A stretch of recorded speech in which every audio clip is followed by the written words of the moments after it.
Hey everybody, welcome to Create with Chris. Today I will be sharing how to paint with a very soft, delicate touch. Okay, let me introduce myself. Hello, I am Chris Haughey. I am the owner and founder of Cupboard Distributing, Pixelated Palette, Scrapbook Outlet, CD stencils. I forgot. Chris Haughey Designs. I am a painter, a designer, and I have all kinds of irons in the fire. So welcome today. We are going to be talking about how to paint with a very soft, delicate touch. And I know right now everybody's kind of staying home, trying to find things to do. And I wondered, I was looking on Facebook the other day, and I saw all the projects that everybody's been sharing. And I wondered how many of these beautiful, wonderful projects would have remained UFOs had we not had this little time of home seclusion and creativity. So, you know, I guess with everything in life, we need to look at the blessings whenever something is not particularly as we would prefer. There's always a bright side. My dad was a big advocate, always look on the bright side. And, you know, not only does it make your life a lot happier, it makes you feel a lot better inside too.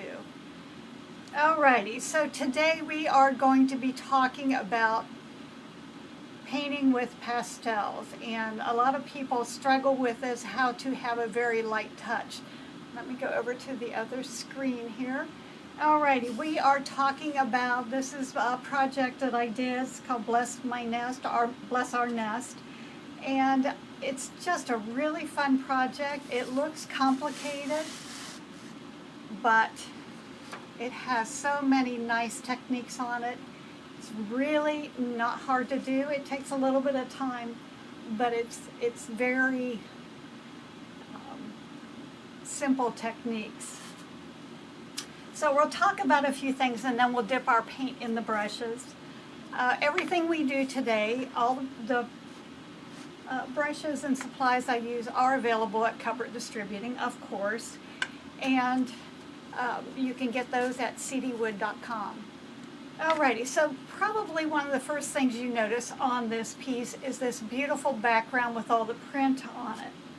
Now, when I did this piece, there was a product out called Melange Tissue, and it was just thin tissue. It had all this design on it. All we did was decoupage it to the back of or on the base of the surface, and then begin painting on it.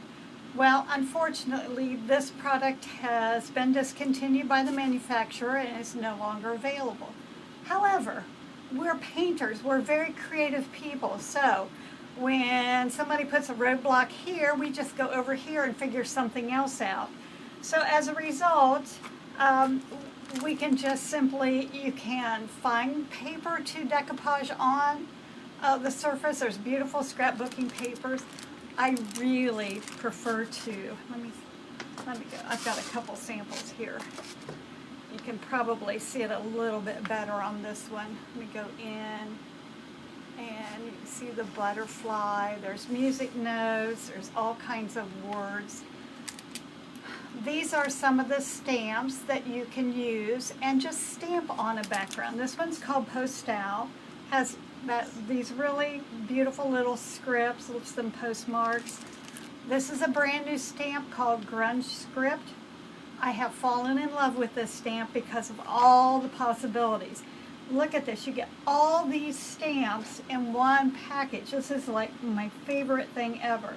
Crackle, script, design, scrolls, that little postmark that I think is so adorable, and some other element. I mean, you could just randomly stamp this all over and create some really unique designs. These had, the Melange Tissue had butterflies on it. You know what? They make butterfly stamps. So stick a butterfly on there and then stamp around it. Not a big deal.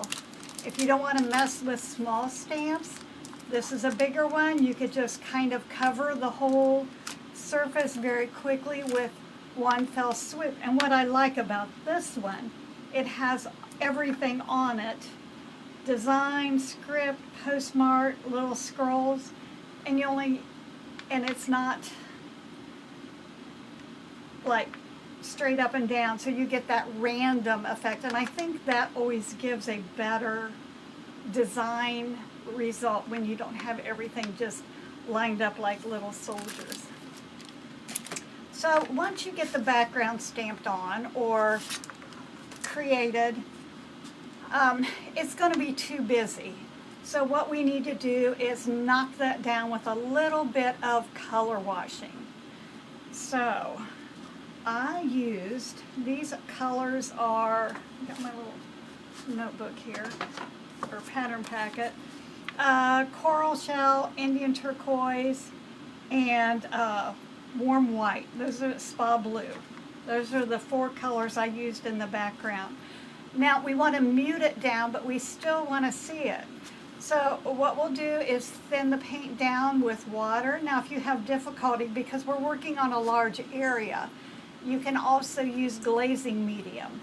And the difference between glazing medium and water, when you thin water down, you're going to break the paint down. It's going to spread those molecules out, and you're going to float them around. When it dries, they bond back together. If you use glazing medium, you're going to spread it around, it breaks the molecules apart, but the difference is when it dries, it's going to bond back together, or it won't bond back together. So you get more of a dimension with glazing medium.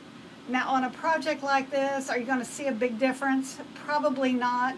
Maybe in the application is where that will be perhaps a little more, a little easier for you to lay it on. I did blue around the middle. Now this blue around the middle, and then we do a warm white. I apply it with a slip slap. This is a 3/4 inch oval wash. This is a beautiful brush. Very soft bristle. The reason I love this brush so much is because these bristles are so soft. Almost reminds me of a blush brush that you used to put makeup on.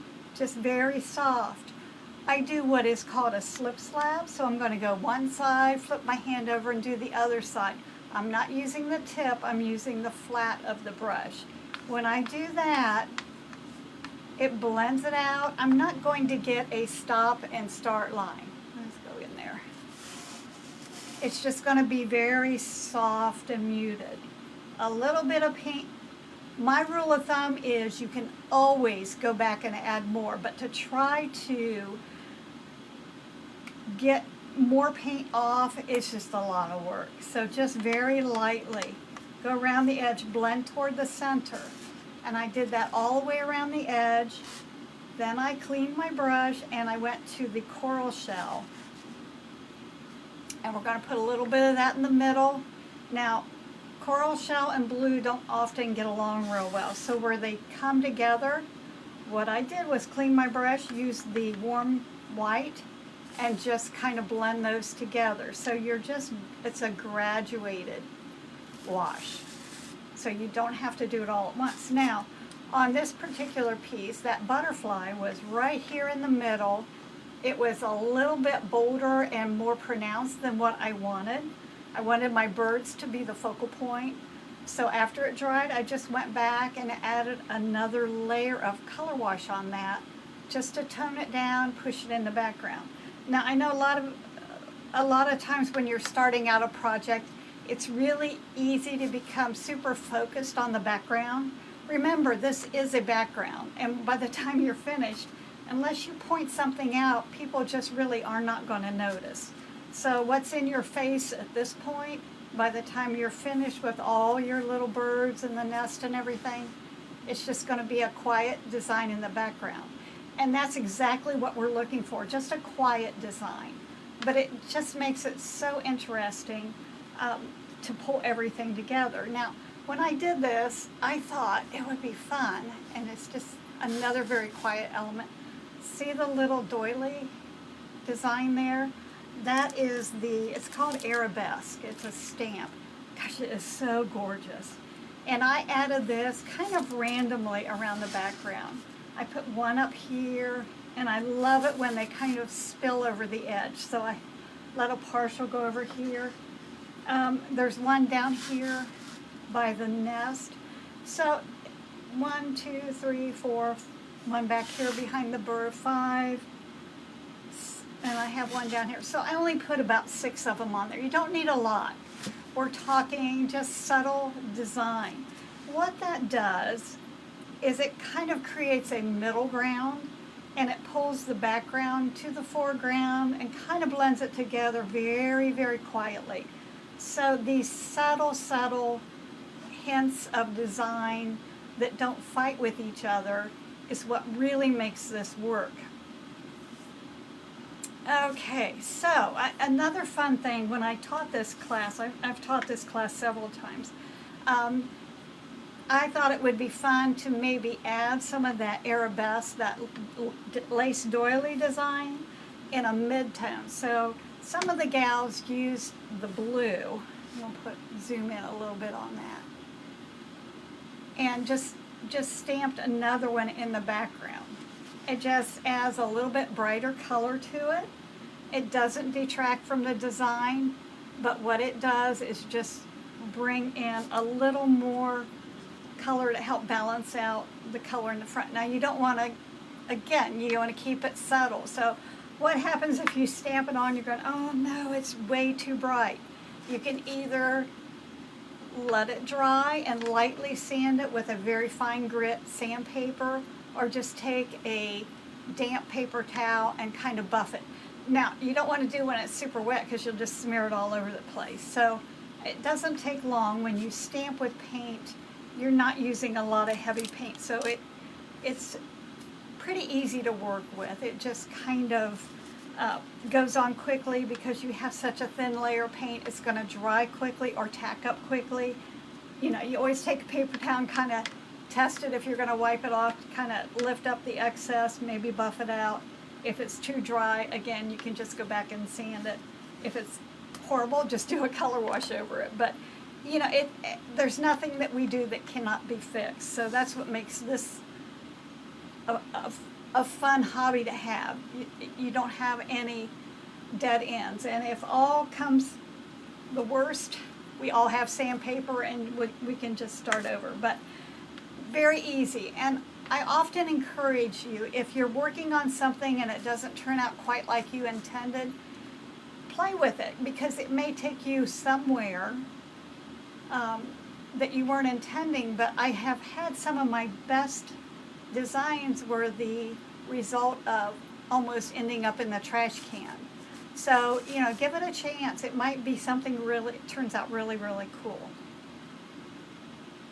Alrighty, so we've got our background on, we've got our stamping on, and I want to talk about the birds because, again, these are just super soft washes of color. The bird was painted warm white, and I like warm white. It's just a toned down snow white, so I compare it to if you would have some chalk. It's just like a chalky color white. It's not bright. But what is nice about warm white, it's more opaque than snow white, so it makes a really super nice base. So you don't need nearly as many coats. So what I did was I coated the bird with warm white and then put coral shell over it, and then a little bit of the spa blue. I think that's what color it is. Look at my little cheat sheet here. Now, spa blue, and just get the bird based in. That looks pretty awful, but you know, these are the stages that we go through. Once you get that on there, then you can go back and add some of the Indian turquoise, add a little bit more color in there. Again, it's not super neat and tidy. I'm not that kind of painter. I like my strokes to be just kind of flowing, because I know when it all comes together it's going to work really well. And then we have the finished one. And what's nice about this is the Payne's Gray. That's what I call the It fixes everything kind of color. And working on this light background, can you see we go in and we shade around, create that contrast, because even on this side where there technically should not be any shading, there you can lay some in there. It's going to lift it off, separate it out. You just have to remember to keep that shading if you're going to use that to pop something off the background. My light source comes from the left, so my shading is always going to be a little darker on the right side. So keep that in mind. You don't want shading over here to be darker than what's over on the opposite side where the shadows will fall. Does that make sense? So the Payne's Gray is what is your color that's really going to pull everything together. Now, I thought it would be kind of fun to work on some of these little flowers. And the flowers are super easy. In fact, they're so easy that you think you really need to do more. And it's just hard to back off of it. So I'm going to, this is coral shell that I'm starting with. And I like to say the flowers go, they're my camouflage. Let me bump out just a little bit here. It's gonna work. There we go. Alrighty, so on this design, it's kind of a floating nest. There's no big tree trunk that this thing's going to connect to, which is fine. But over here where something should go connect to give that weight for the nest to fit in, we're just going to add flowers, and that's just going to, what I call, camouflage this area and build it up and give that strength there so that it doesn't look like it's floating. It's just a nice design. So in here is a great place to add flowers. Now, I like to go with a brush that's going to actually, let's go in just a little bit more here, create the shape of the flower that I am wanting. So number 8 filbert gives you a nice size petal. And let me get a little more paint because this, I thought I shook it up well. You know how that goes. Got a little bit too much oil in it.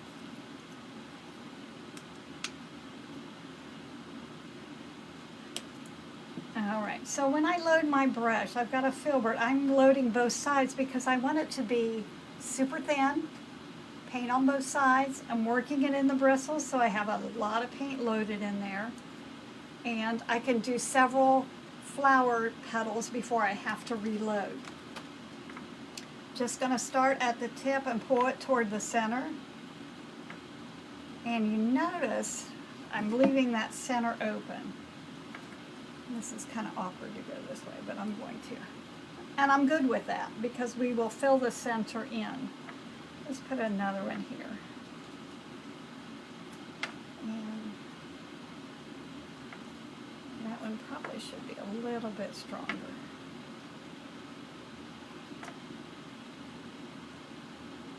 And we'll do one more here just to kind of balance that out. Now, you don't need to be fussy with these petals because I always think flowers grow naturally. So if we make each one perfect, it doesn't look natural. I like that idea. All right, so I've got my flowers on there, and I was going to bump down to a number 6 filbert so you can see what a difference a smaller brush will make.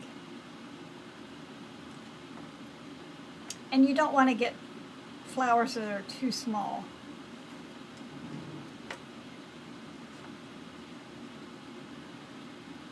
Did you see that one's probably off the camera? Okay, see how much smaller this one is. For this design, it's a bigger design, it's too small. And you need to keep that in mind when you're working with projects. It's always better to have bigger, balanced elements on it. You get all these little itty bitty flowers everywhere. It gets so busy that it's hard to look at. So unless you're doing clusters of small flowers, bigger ones spread out are going to work a little bit better. Okay, Jen just slipped me a note and said to remind you that we do have this bundle available on our website. It's called Bless Our Nest Bundle, and it's available at Covert Distributing, www.cdwood.com.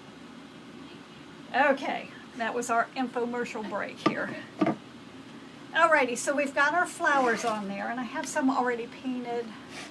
How are we going to do that? I'm going to go this way. Alright, that's better.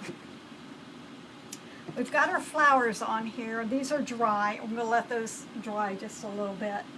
And I know it's really hard if it looks like this to leave it alone, because you think, oh, the center's empty and I can see the branches through it. It's okay. You don't need to work that hard. It's fine. Alrighty, so we've got those petals on there, and we're going to take a little bit of Payne's Gray, and I'm using my 1/4 inch angle.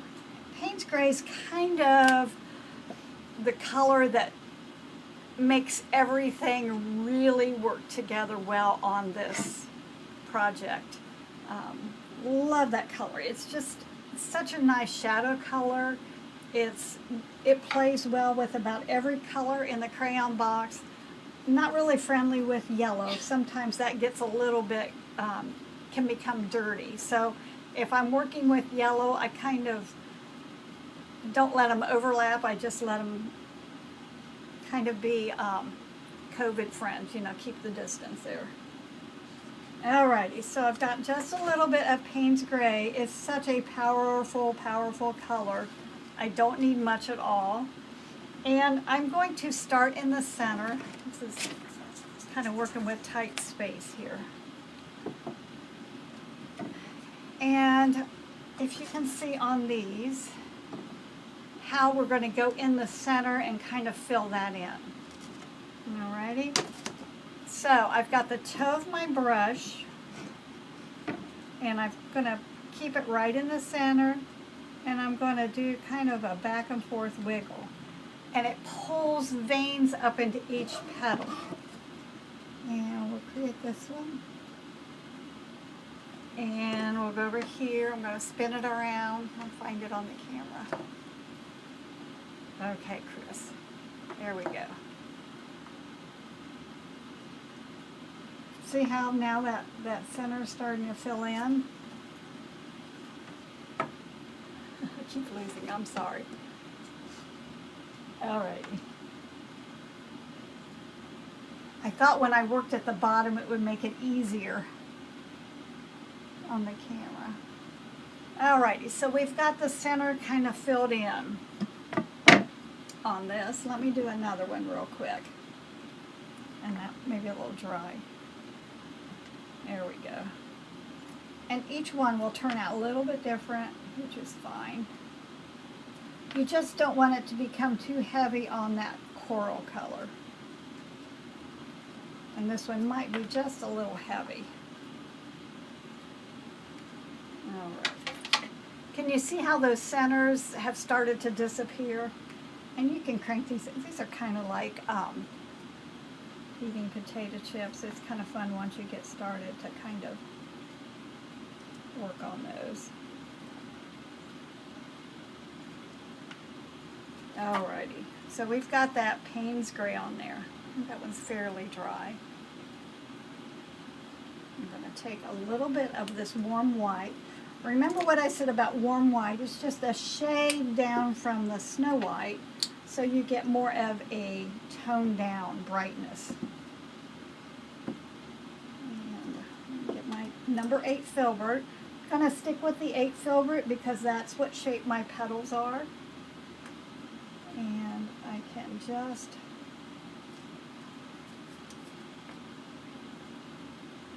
load it up really, really well. Keep that goodness. Keep that chisel tight. And this is an old brush. I probably had this brush for a couple of years. But these are Joe Sonia brushes. Love them. They are just real workhorses. You definitely get your money's worth on these. All right, I'm going to start on the tip and pull that in.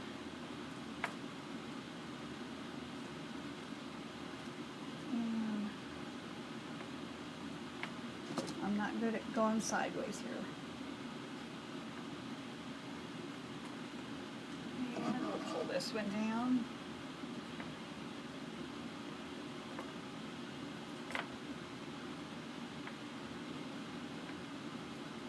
And I'm starting at the tip and just pulling it in and lifting up so I don't have a sharp line.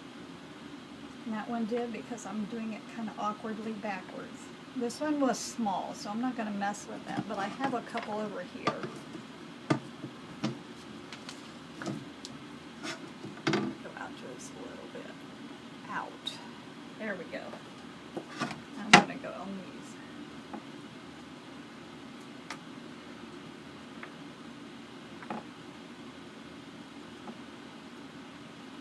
Now the light's going to hit these little petals on different ways, so they don't all have to be identical. That's what makes it kind of nice.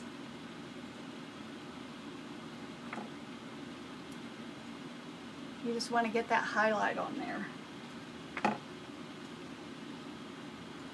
So now we've got the warm white on there.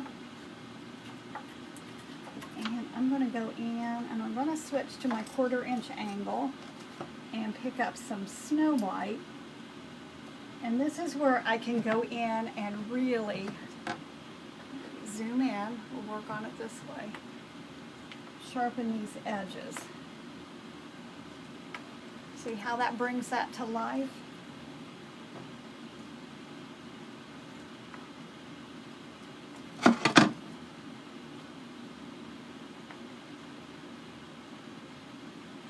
And just kind of pull that in there. It becomes very bright. Now it looks like that peach is kind of not showing well, but it's still very prevalent. Let's go down here.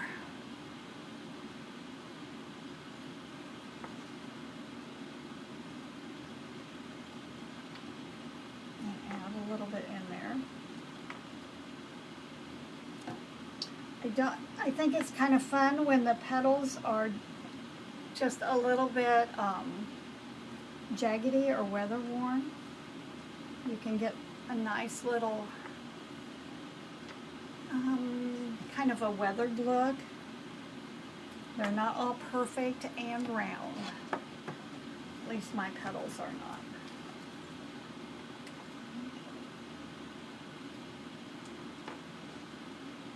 And that's that little tiny one, so I'm just going back and putting a little white on that.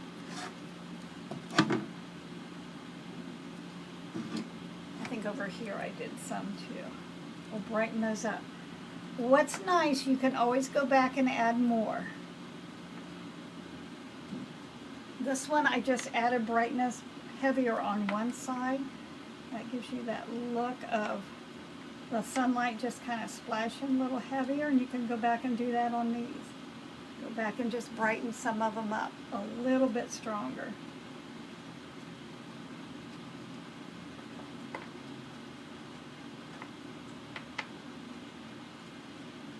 Alrighty, so we've got our flowers in there, but they still look kind of not so wonderful. But we have to add the centers to them. And for this I'm using camel.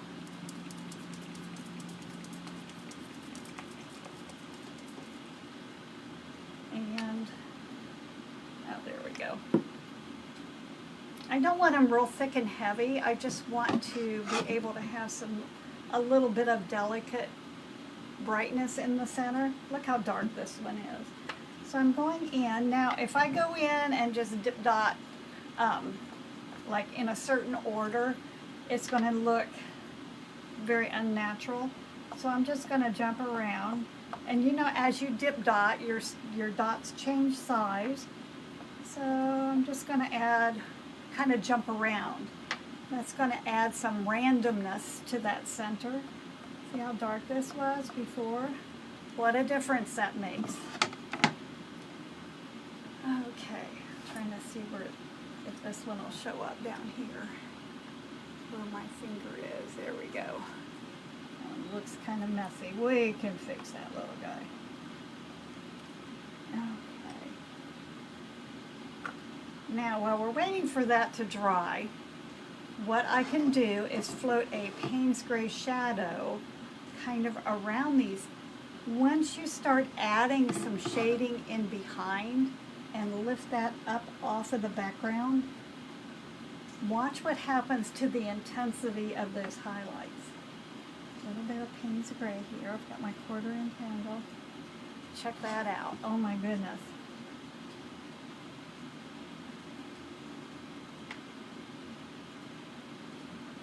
I can separate those petals a little bit. Now, if it gets too dark, just clean your brush and soften that around. You don't want it too strong. Oh, did I lose anything? Goodness gracious. These cameras kind of backwards, so. Now remember what I said about highlighting on this side. I'm not sure it needs a lot, but I'm going to just touch a little bit in there to kind of define that. I think a little bit down in there, you can really separate those petals out. This is where it really starts. Look at the difference. Oh my goodness, this is like gorgeous. Between that one and this little dude down here. This is what I love about what we do with the painting. You can take just with the, these are what I call the magic touches. Just really define those areas. Can you see how all of a sudden that white just really jumps off of the page or off of the background? You don't even have to do a lot. Look at that. Isn't that beautiful? So it went from looking really crummy to looking just absolutely stunning with just a few simple touches. And this is where I think that we as decorative painters can take everything to the next level by just adding those few touches. Again, I'm just using very, very little paint. I'm just kind of running the toe of my brush into the Payne's Gray. Payne's Gray, where is Payne's Gray? Okay, there it is. Payne's Gray is such a powerful, powerful color. And just barely run the edge of it in there, and then I always tap it out a little bit on my palette. Make sure I'm not overloaded, because once you get that Payne's Gray on there, it can really scream at you. So let me go over here. Let's go back out a little bit. Here we go. Might be easier. Next time I'm not using this big of a piece.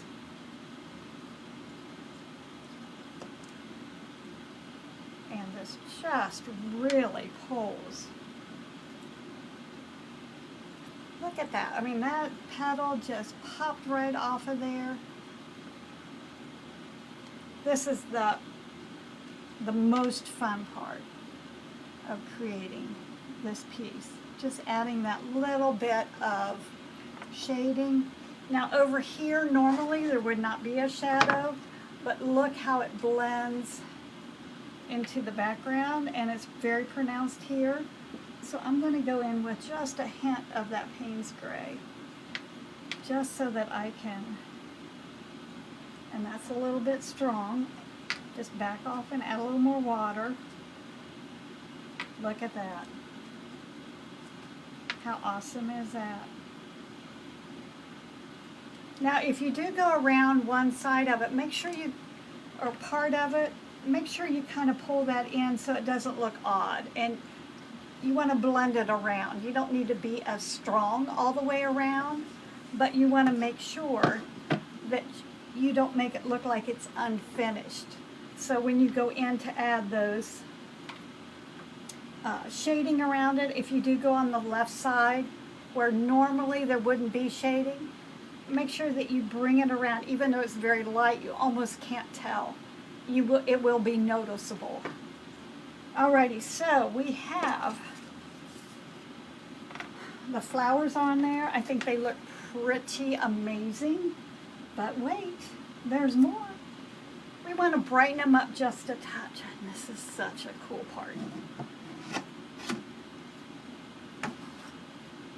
All right, so we've got these little stamen inside there. And I'm going into Snow White, and I'm just going to add some highlights on there. And this is, it almost like it opens their eyes just a little bit. Look how that brightens it up. Oh, isn't that pretty? We'll go over here and do this one, because this was kind of a sad looking one in the beginning. Have you ever painted something you think, oh, this one's not going anywhere fast? This is kind of the way this, no matter how many times I teach it, there's always that point where I think, boy, this better perk up real quick, because it's starting to look a little rough. But what a huge difference. Look at these two flowers. Let me go out a little bit. Look how much brighter this one shows up than that one, just with that little bit of white tapped in there. And I'm not being real fussy. I'm just tapping them in. I'm not going on every little yellow dot and adding a white dot. I'm just going in and I'm tapping that in there just to brighten that up. Isn't that gorgeous? We took the flowers from icky yuck to really cool that quickly. So, light touches, soft, muted colors, layers, washes. You don't need any heavy paint. In fact, if I look really close, I can still see the background showing through these petals. That's how thin the paint is. So it's just very, very stressless. Is that a word? Stressless painting. Now another thing I did, this piece has, let me go back to this one, has grooves in it.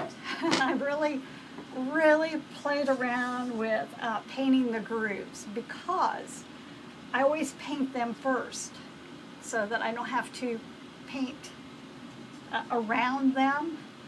But because this paint is so super thin, when I did this, I knew, especially like here, that groove goes right through the bird. And that would be a real stinker to try to cover up that Payne's Gray undercoat.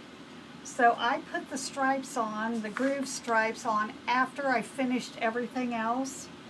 And all I did was take some painter's tape and run it down both sides. Let's go down here a little bit. If you run it down both sides, you're going to see where the branch kind of crosses over. And just paint around that. And what happens if you get Payne's Gray on the branch? You just go back and you touch it up. So no big shakes. I mean, it's just super, super easy. But it was much, much easier, and I knew it would be, to add this Payne's Gray after everything was finished than it would have been to try to blend over top of that with these soft, soft colors. So, soft, muted colors are very impressive and very appealing. The secret to creating them on a soft background is contrast, using shadows. Shadows are transparent floats of color. They're not heavy, opaque.